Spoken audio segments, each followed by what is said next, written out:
하나님께서는 자신의 백성들이 거룩한 삶, 이 세상과 구별된 삶을 살기를 원하실 뿐만 아니라 우리로 하여금 성장하는 삶을 살기를 원하시는 분인 줄로 믿으시기 바랍니다. 하나님께서는 우리로 연약한 자의 삶의 자리에 머물러 있는 자 되기를 원하지 아니하고 우리로 하여금 더욱더 장성한 자리로 옮겨지기를 원하시는 분이시죠. 그래서 에베소서 4장 13절에서도 우리로 하여금 그리스도의 장성한 분량이 충만한 데 이르기까지를 바란다라고 말씀하고 계시는 것입니다. 우리의 신앙, 또 우리의 삶의 자세, 또 우리의 삶의 모든 습관들이 우리가 신앙생활을 하기 전과 후가 얼마나 많이 달라지셨습니까? 이전의 삶에서 이후의 삶으로 변화되었을 때 많은 사람들조차 당신을 보니 신앙생활을 하는 것에 있어서 나도 역시 함께하고 싶군요 라고 하는 그러한 삶의 모습으로, 또 당신의 삶을 보니 이상하게 당신의 삶에 기쁨이 넘치고 또 평안이 있고 또 소망이 넘치는 것과 같은 삶이 항상 있군요. 당신의 삶에 하나님의 형통하심이 있군요. 또 당신이 그러한 고난 중에도 기뻐하는 모습을 볼 때에 우리와 다른 평범치 않음이 있군요. 우리 역시 당신과 함께하기 원합니다 라고 하는 그러한 고백조차 들을 수 있는 저와 여러분들 될 수 있기를 축원합니다. 이러한 모습은 또한 삶의 모습뿐만이 아니라 하나님의 주시는 형통, 하나님의 그 축복 역시도 이전의 삶이 아닌 이후의 삶을 통하여서 하나님께서 우리 자신에게만 축복하시는 분이 아니라 우리를 통하여서 차고 넘치는 복으로 말미암아 그 복이 우리를 통하여 흘러가게 하시는 줄로 믿으시기 바랍니다.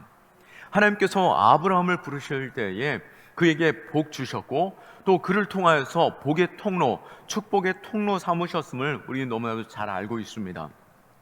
그렇게 하나님께서는 그를 부르셨고 그를 통하여서 기대하셨지만 물론 처음부터 온전히 변화되는 것은 결코 쉽지 않습니다. 우리 역시도 그렇지 않습니까? 내가 신앙생활을 시작했고 또 교회도 열심히 다녔고 또 봉사도 열심히 한다 하지만 내 안에서 여전히 불쑥불쑥 튀어나오는 모습이나 또 삶의 습관은 여전히 옛 습관을 버리지 못한 모습을 우리는 볼 수 있습니다. 아브라함 역시 75세의 약속의 땅으로 하나님께서 부르셔서 들어왔지만 오늘 85세가 되는 이때 이 10년이 그럭저럭 지나는 동안 물론 하나님을 믿고 이 자리까지 나왔지만 하나님께서 기대하시는 만큼의 복의 통로로서의 삶, 그러한 변화된 삶을 찾아보기는 쉽지 않았었습니다. 왜 그랬을까요? 이 13년이라는 시간이 지나는 동안 하나님께서는 그의 삶에서 기대하지 않은 모습을 볼 수 있었습니다. 바로 그에게 아들을 주시겠다라고 약속하셨지만 그는 어땠습니까? 오늘 본문에서 그로 하여금 완전하라라고 말씀하신 것처럼 하나님께서는 우리로 하여금 하나님을 믿음으로 온전한 자, 거룩한 자의 삶을 살기를 원하시지만 그는 그러한 완전한 자리까지 나아가지 못하였습니다. 그랬기에 하나님께서는 그의 이름을 아브라함에서 아브라함으로 바꾸시면서 그로 하여금 완전한 자 되라라고 말씀하고 계시는데 그가 어떠한 삶을 살았습니까? 먼저는 하나님께서 아들 주실 것을 약속하셨음에도 불구하고 그가 하갈을 통해서 그 첩을 통해서 양자를 얻는 것, 그 아들을 삼는 것, 그것만으로 그는 만족하고 그것이 하나님의 축복인 줄 착각하고 있었습니다. 또 모든 인간은 하나님 앞에서 절대적으로 완전할 수 없지만 불가능한 삶이라도 우리가 하나님께서 완전하라라고 말씀하신 것은 더욱더 장성한 분량으로 나아가고 또 온전한 삶을 추구하며 나아가라라고 하시는 그 말씀인 줄로 믿으시기 바랍니다. 한 번에 완전히 바뀌는 것은 결코 쉽지 않을 것입니다. 당장 의심해 봐야 되죠. 이 사람 오늘 저녁에, 오늘 밤에 무슨 일이 있지 않을까라고 하는 그런 걱정까지도 생길 수 있을 것입니다. 갑자기 변하게 되면은. 그러나 하나님께서 우리에게 기대하시고 완전하라라고 하시는 것은 점점 자라나는 것이죠. 어린 아이가 자라나는 것처럼 우리의 신앙 역시도 거룩한 삶으로 자라가고, 또 하나님께서 기대하시는 그러한 삶으로 변화되기를 원하시는 줄 믿으시기 바랍니다. 하나님은 택함 받은 우리에게 어느 시점에서 아브라함이, 그가 85세였던 그가 실수를 반복하고 있었지만 99세가 되었을 때에 아브라함에게 나타나셔서 그의 이름을 아브라함에서 아브라함으로 바꾸셨고, 그에게 완전하라라고 말씀하신 것처럼 우리의 신앙 가운데서도 하나님께서 어느 순간 말씀하시는 때가 있다라고 하시는 것이죠. 너의 과거의 모든 것들을 끊자. 그리고 이제는 하나님께서 기대하시는 삶으로 조금 더 적극적으로 변화되기를 원한다라고 말씀하시는 그때가 바로 오늘 이 아브라함이 하나님을 만났던 때요, 또 우리 역시도 이 말씀을 통하여서 자신에게 지금도 끊임없이 말씀하시는 하나님을 만나고 그러한 삶으로, 변화된 삶으로 나아갈 수 있는 저와 여러분들 될 수 있기를 축원합니다. 결국 아브라함의 변화는 아브라함에서 아브라함으로 변화되게 되는데, 그것은 일반적인 평범한 한 아버지에서 열국의 아비가 되는, 축복의 통로가 되어지는, 그러한 계기가 되어지는, 하나님의 선언이 되어지는 그 시간에 오늘 서 있다라고 하는 것입니다. 그러한 삶으로 살아가는 것, 어떻게 살 때에 그러한 삶으로 나아갈 수 있을까요? 그것은 먼저 우리 안에 하나님을 향한 확실한 믿음이 있어야 될 줄로 믿으시기 바랍니다. 우리 하나님 어떠한 분인 줄 우리는 확신을 가지고 주님과 동행하는 삶을 될 수 있기를 축원합니다. 내 삶에 있어서 내 하나님은 어떠한 분이십니까? 하나님께서 나로 하여금 완전키를 원하시는 그 하나님은 내게 어떠한 분이십니까? 우리가 완전하지 못하는 것은, 우리가 또 실수를 하는 이유는, 또 이전의 삶으로 돌아가는 이유는 우리 안에 연약함 때문인 것입니다. 우리 삶에 평안이 없기 때문이고, 우리 삶에 정말 확실한 믿음이 없기 때문인 것이죠. 오늘 1절 말씀에 아브라함의 99세 때에 여호와께서 아브라함에게 나타나서 그에게 이르시되 나는 전능한 하나님이라 내 앞에서 행하여 완전하라라고 말씀하실 때에, 이 완전하라라고 말씀하시는 그 근거를 나는 너에게 어떠어떠한 하나님이다 라고 하는 말씀과 함께 너는 그러니 완전하라라고 말씀하고 계시는 것입니다. 아브라함에게 있어서 하나님은 어떤 분이십니까? 그렇다면 우리에게 하나님은 어떤 분이십니까? 오늘 본문에서 아브라함에게 자신을 나타내 보이시는 하나님은 바로 전능한 하나님으로 표현하고 있습니다. 여기서 아브라함에게 처음으로, 그리고 성경에서 이 전능하신 하나님, 바로 엘샤다이라는 이름을 가지신 그 하나님을, 그 하나님의 이름을 오늘 본문을 통해서 처음 소개하고 있는데요, 바로 엘샤다이 하나님은 어떠한 분이시냐면요, 특별히 사람과의 언약을 세우실 때 자신을 드러내시면서 사용하시는 그 이름이셨습니다. 하나님께서 약속하실 때 주시는 자신의 이름이셨던 것이죠. 그 말은 곧 무슨 말씀입니까? 내가 너와 약속하는데 내가 어떠한 하나님이냐라고 하는 것은 내가 신실하며 약속을 반드시 지키는 하나님이시다. 이 세상에 어떠한 방해가 있다 할지라도, 이 세상에 어떠한 상황이 있다 할지라도 나는 너와의 약속을 반드시 지키겠다라고 하시는 그러한 의미인 것이죠. 이 엘샤다이라는 그 이름은 바로 전능하신 하나님이라는 뜻이 있지만, 또 그 원어적인 의미에서는 젖먹이는 어머니의 품과 같은 하나님이십니다. 어머님과 전능함에 있어서 우리는 같은 자리에 둘 수 있을까요?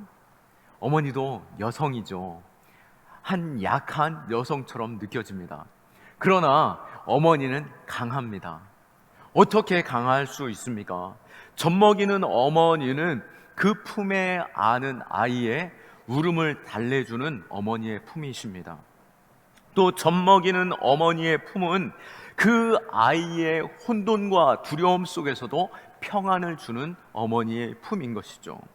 또 젖먹이의 어머니의 품은 바로 두려움 가운데 잠을 청하지 못하는 아이에게 잠을 주는 바로 평안한 힘이 되어지는 것이고, 또 이 기저귀를 갈지 못하고 그 온 몸에 불편함 중에 있던 그 아이에게 위로를 주고 또 안정감이 되어주며 또 생명이 되어주고, 바로 젖바는 아이에게 있어서는 전능하신 분이 어머니라라고 하는 것이죠. 내 삶에 전능하신 분, 모든 필요를 채우시고 언제나 내 울음 가운데 즉각적으로 반응하시고 나의 작은 신음조차도 그 의미가 무엇인지 알고 그것에 있어서 안아주시고 위로해 주시고 새 힘 주시는 그 전능하신 하나님을 우리가 바라볼 수 있기를 축원합니다. 우리가 생각할 때 전능하다라고 하는 것은 알통이 커다랗고 정말 우락부락한 하나님으로 생각할 수 있겠지만, 우리의 하나님은 세밀하시며 우리를 위로하시고 누구보다도 더 즉각적으로 우리의 모든 필요를 채워주시는 분인 줄로 믿으시고, 엘샤다이 하나님, 그 약속을 지키시는 하나님을 신뢰함으로 우리가 세상의 그 두려움을 떠나 하나님께로 나아갈 수 있기를 축원합니다. 그 전능하신 하나님은 모든 막혀있는 문제들을 해결하시는 분이십니다. 홍해를 가르셨고 여리고성을 무너뜨리셨고 물이 포도주 되는 것을 변화를 나타내 보이셨고 풍랑을 잔잔케 하시며 물 위를 걸으시고 죽은 자를 살리시고 또한 모든 일에 있어서 넘어서게 하시고 돌파하게 하시는 그 하나님, 그 하나님이 나와 함께 하심으로 또 그 하나님이 반드시 약속을 지켜주시고 그 하나님을 우리가 신뢰할 때 우리는 삶의 안정감과 참된 승리와 하나님 앞에서 온전한 삶을 살아갈 수 있는 것입니다. 우리가 세상 가운데 불안해하고 두려워하는 이유가 있습니까? 바로 이 전능하신 하나님이 나와 함께 하심을 신뢰함으로 우리 삶에서도 거룩함과 완전함을 하나님 앞에 드러내 보이는 믿음의 자녀 될 수 있기를 축원합니다. 전능하신 하나님을 신뢰하는 사람, 결코 포기하지 않은 믿음을 하나님 앞에 보일 수 있기를 축원합니다. 왜요? 하나님께서 우리를 결코 포기하지 않으시기 때문입니다. 아브라함도 지금까지 하나님을 알고는 있었지만 하나님의 그 전능하심, 온전하심을 완전하게 믿지는 못하였습니다. 그랬기에 그가 100세가 아니라 200세가 되어서라도 하나님의 전능하심을 알았다라면은, 모든 만물을 창조하신 분이심을 그가 믿었다라면은 하나님께서 약속하신 그 후손을 기다렸을 것입니다. 그러나 그 하나님을 온전히 알지 못함으로 인하여서 인간적인 방법을 택하여서 아이를 취하였던 것이죠. 그것으로 인하여 이스라엘 백성과 그 팔레스타인 지역이 지금까지도 전쟁과 고통의 열매를 먹고 있지 않습니까? 우리의 삶의 두려움, 우리의 삶의 걱정, 우리 전능하신 하나님 앞에 온전히 맡겨드리며 우리가 먼저 그의 나라와 그 의를 구하는 믿음의 자녀 될 수 있기를 원하고, 주 안에서 참된 평안과 소망 넘치는 저와 여러분들 될 수 있기를, 또 그러므로 인하여서 모든 문제를 능히 이기고 하나님의 전능하심을 나타내 보이는 완전한 자 될 수 있기를 예수 그리스도의 이름으로 축원합니다. 또한 우리가 온전한 삶을 살아가기 위해서, 완전한 자의 삶을 살아가기 위해서는 어떠한 삶을 살아갈 때 그것이 가능합니까? 그것은 바로 내 삶에 하나님이 항상 동행하시고 계시고 하나님이 나를 바라보고 계시고 지켜보시는 하나님이신 줄로 우리가 믿으시기 바랍니다. 1절 하반절 말씀에 너는 내 앞에서 행하여 완전하라 라고 말씀하고 있습니다. 어디 앞에서요? 나의 앞에서 행하여 라고 말씀하고 계시죠. 하나님은 전능하신 하나님이신 뿐만이 아니라 나와 함께 하시며 나를 지켜보시는, 감찰하시는 하나님이신 줄 믿으시기 바랍니다. 하나님께서는 우리가 하나님 앞에서 완전한 자의 삶을 살아갈 때에 더욱더 우리를 축복하시고 우리 형통의 길로 인도하시는 줄로 믿으시기 바랍니다. 어쩌면 아브라함은 이 모든 상황 속에서 하나님보다도, 눈에 보이지 않는 하나님보다도 당장 즉각적으로 잔소리를 들을 수도 있고, 또 즉각적으로 정말 밥 한 끼 제대로 얻어먹지 못할 수 있는 상황에 놓여질 수 있는 아내가 더 두려웠던 것 같습니다. 아내의 말에, 사라의 말에 더욱더 의식했던 것 같죠. 그렇기 때문에 사라가 나의 첩을 통하여서, 이 하갈을 통해서, 나의 몸종을 통하여서 네가 자녀를 취하라 라고 말하는 그 말에 있어서 이게 아브라함이 하나님을 더욱더 의식하고 하나님의 뜻에 바로 서려고 했다라면은 사라의 말조차 거절할 수 있었겠죠. 그렇기에 이 아브라함은 사람의 말에 더욱더 의식하는 삶을 살았기에 그는 완전할 수 없었던 것입니다. 반대로 우리가 완전한 삶을 살 수 있는 그 방법은 곧 무엇입니까? 사람을 의식하기보다도 세상의 어떠한 그 풍요와 세상의 어떠한 삶의 방식을 쫓아가는 자가 아니라 하나님을 의식하고 하나님의 뜻에 합당한 삶을 살도록 내 자신을 쳐서 복종시키는 자 될 수 있기를 축원합니다. 우리는 하나님 앞에 사는 자라는 것을 항상 의식하며 삶을 살아야 그것이 내 삶의 신앙생활의 삶의 좌표가 되어지는 줄로 믿으시기 바랍니다. 내 삶에서 과연 하나님이, 내가 얼마나 하나님을 의식하면서 살고 있는가? 내가 사람 때문에 분노하고 사람 때문에 수줍어하고 사람 때문에 주저하는 삶이 아니라 그럼에도 불구하고 하나님을 의식하고 그럼에도 불구하고 하나님 때문에 담대히 말할 수 있고 또 그 길을 행할 수 있는 것, 그것이 바로 하나님 목전에 서는 자인 것이죠. 하나님 눈앞에 서는 자인 것입니다. 종교개혁자들도 끊임없이 말씀하면서 외쳤던 것, 바로 코람데오, 하나님 면전 앞에서 사는 삶을 살자라고 외쳤다라고 하는 것이죠. 우리는 잘 알고 있는 요셉이 있습니다. 요셉이 하나님 앞에서 형통케 되어지고 그가 복의 통로될 수 있었던 이유가 무엇이었습니까? 그가 범죄할 수 있는 위기 중에도 또 큰 극한 상황 속에서도 그가 하나님을 의식함으로 인하여서 그 어려움을 돌파하고 이겨낼 수 있었다라고 하는 것입니다. 이 보디발의 아내가 그가 단 둘이 있을 때 동침을 요청하고 그를 유혹하고 있을 때 끊임없이 유혹함에도 그가 그 모든 상황을 벗어났고 또 강하게 요청하고 붙드는 그 상황 속에서도 피하여 도망할 수 있었던 그 이유가 무엇이었습니까? 창세기 39장 9절 말씀에 이 집에는 나보다 큰 이가 없으며 주인이 아무것도 내게 금하지 아니하였고 금한 것은 당신뿐이니 당신은 그의 아내임이라. 그런즉 내가 어찌 이 큰 악을 행하여 하나님께 범죄하리이까? 내가 하나님이 나와 함께하고 계시고 우리는 지금 당신 외에는 나의 주인이 허락하지 않은 것이 아무것도 없지만 내가 이러한 큰 일을 행하는, 이 악을 행하는 그 일에 있어서는 내가 하나님께 범죄하는 일이기에 나는 결코 할 수 없습니다 라고 하는 그 말의, 그 메시지의 고백은 무엇입니까? 지금 아무도 없는 것처럼 보여진다 할지라도 나는 하나님 앞에 서 있는 자다라고 하는 것입니다. 우리가 이러한 신앙생활, 우리 모든 삶에 있어서 하나님이 나와 함께 하시고 나를 지켜보시고 살아가는 그러한 삶을 살아갈 때 비로소 하나님께서는 우리를 통해 일하시고 우리를 축복의 통로 삼으시며 또 이 땅에 하나님께서 형통케 하시는 복의 근원 되는 우리 한 사람 한 사람 되는 줄로 믿으시기 바랍니다.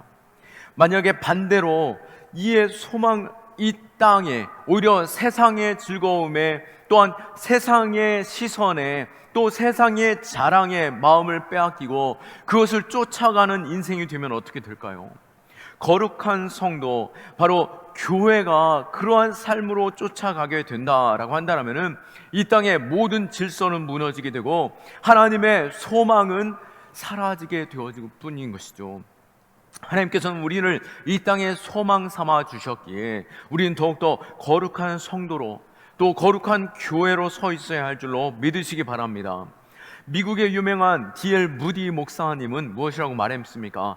교회가 사회의 타락을 막지 못하면 그 사회가 교회를 타락시킬 것이다 라고 말씀하였습니다.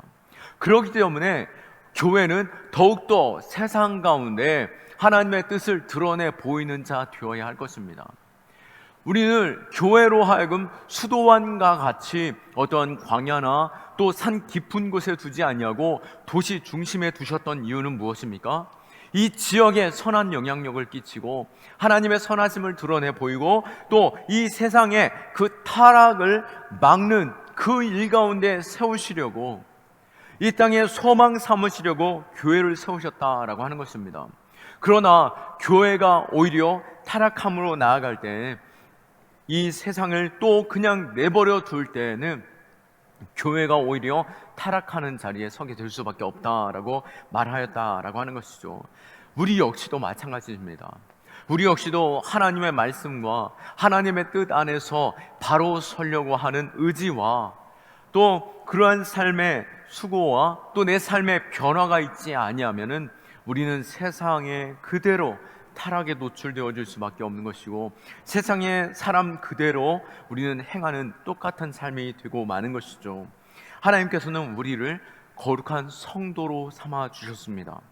그렇게 우리는 우리의 인생에 있어서 거룩한 자의 삶을 살아가야 하는 것이죠. 우리의 인생의 비전 역시도 단순히 내 삶, 나의 먹고 마시는 것에서 멈추는 삶이 아니라 거룩한 삶으로 내가 변화되어지고 하나님께서 바라시는 그 비전을 이루는 자의 삶을 살아야 함을 믿으시기 바랍니다. 하나님께서 이 땅에 소망을 삼으시려 우리를 세우셨던 것처럼 이 아브라함을 갈대아 우르 지방에서 부르셔서 하나님의 약속의 땅으로 보내셨습니다. 그리고 하나님께서는 이 아브라함의 이름을 바꾸어 아브라함으로 세우셨습니다. 5절 말씀에 이제 후로는 내 이름을 아브라함이라 하지 아니하고 아브라함이라 하리니 이는 내가 너를 여러 민족의 아버지가 되게 하려 함이니라 라고 말씀하고 있습니다.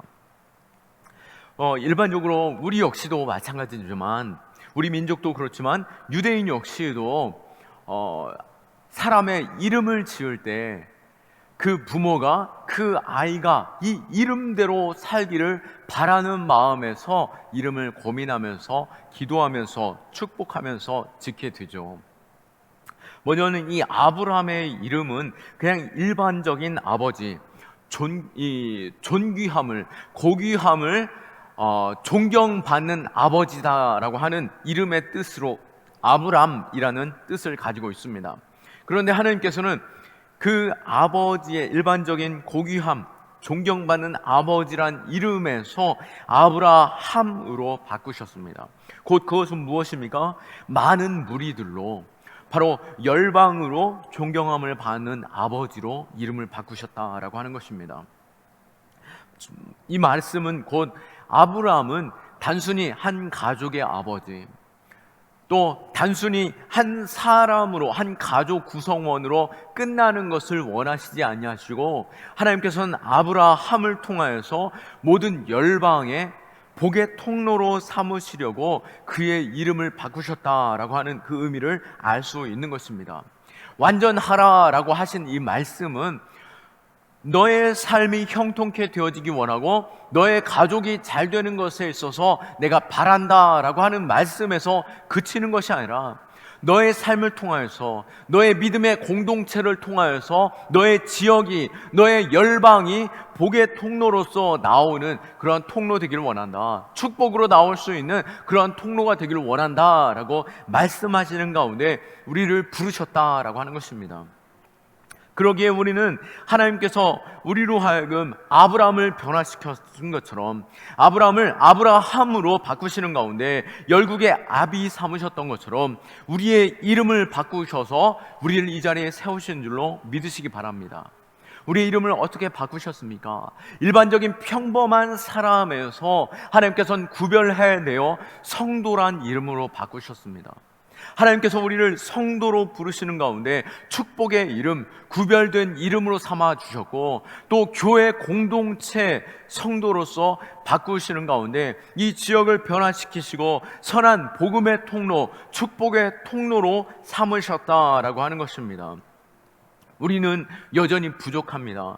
우리는 여전히 연약합니다. 그러나 우리를 부르신 분 하나님, 그 전능하신 하나님을 생각할 때에, 또 하나님께서 우리와 함께 하시고 우리를 통하여서 그 일을 행하시기를 원하시는 가운데 우리와 동행하심을 우리가 믿는다라고 한다라면은, 우리가 항상 하나님이 나와 함께 하심을 우리가 신뢰한다라고 한다라면은, 하나님과 동행할 때에 우리 역시 축복의 통로 되는 줄로 믿으시기 바랍니다.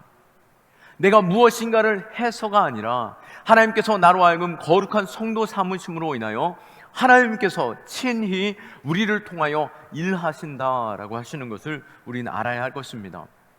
그러기에 우리는 하나님께서 가라 하시는 곳으로 나아가고, 하나님께서 만나게 하시는 그 이들에게 하나님의 선하신 영향력을 끼치고, 뿐만 아니라 하나님이 어떠한 분이신지 우리의 입술을 통하여서, 우리의 삶을 통하여서 증거하는 삶이 될 수 있기를 축원합니다.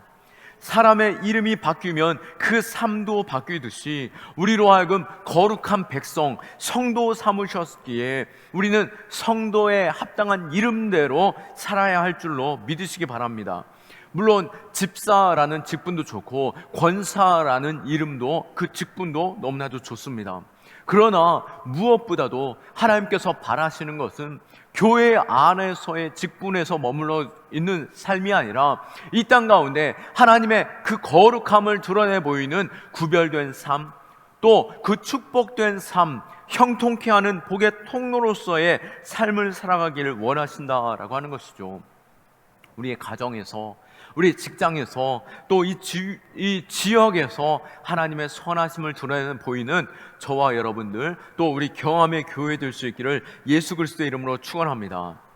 말씀을 마칩니다. 하나님께서 우리를 복의 근원으로 삼아 주셨습니다. 하나님께서 왜 우리를 이 아브라함에서 아브라함으로 바꾸셨던 것처럼 우리를 거룩한 자로서 구별해 내셨습니까? 그것은 단순히 내가 먹고 마시는 삶에서 그치는 것을 원하지 않으셨습니다.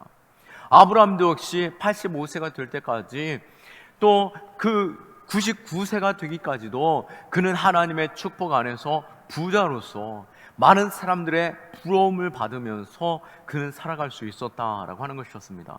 그러나 그럼에도 불구하고 하나님께서는 완전한 자를 요청하시면서 그 이름을 바꾸신 것처럼, 하나님께서는 우리로 하여금 이 자리에 머물러 있는 삶으로 살기를 원하시지 아니하시고, 인간적인 감정과 또 인간적인 방법과 인간적인 그러한 관계 속에서 머무는 것이 아니라 복의 근원, 축복의 통로로서 살기를 원하시는 것이죠. 하나님께서 그러심으로 인하여서 너의 후손이 복이 될 것이고 너의 이름으로 하여금 복을 얻게 될 것이다라고 약속하신 것처럼, 갈라디아서 19장에 있는 말씀과 같이 우리로 하여금 아브라함의 이름에 그 자손됨으로 인하여 복을 얻게 하였고, 또 우리를 통하여서 복 되게 하신 줄로 믿으시기 바랍니다.